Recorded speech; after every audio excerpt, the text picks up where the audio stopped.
আর যে ঘরে বোনেরা আসে না, সে ঘর থেকে আনন্দ দরজা থেকে ফিরে যায়। কারণ বোন শুধু একটি সম্পর্ক নয়, সে বাবা মায়ের প্রতিচ্ছবি। বোন হচ্ছে ভাইয়ের হৃদয়ের আলো এবং পুরো ঘরের রশ্মি। যখন সে বাপের বাড়ি আসে, মনে হয় যেন শূন্য উঠোন আবার হেসে উঠেছে।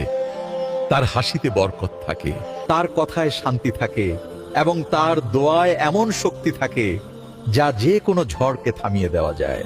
কিন্তু অনেক সময় আমরা সেই বোনকে সেই ভালোবাসা, সেই সম্মান দিতে পারি না যার সে যোগ্য। কখনো স্ত্রীর কথায় বা সমাজের ভয়ে, কখনো নিজের অহংকারে ডুবে আমরা তাকে অবহেলা করি। বোন কিছুই বলে না, শুধু চুপচাপ সহ্য করে। কিন্তু যখন বোনের হৃদয় ভাঙে, তখন তার নীরবতা সেই ঘরের দেয়ালে ধাক্কা খায় এবং ধীরে ধীরে সেই ঘরও শূন্য হয়ে যায়। যদি আপনার সাথেও এমন কিছু হয়ে থাকে, তবে আজই হৃদয় থেকে পুরনো অভিযোগগুলোকে একটি পুরনো মুদ্রার মতো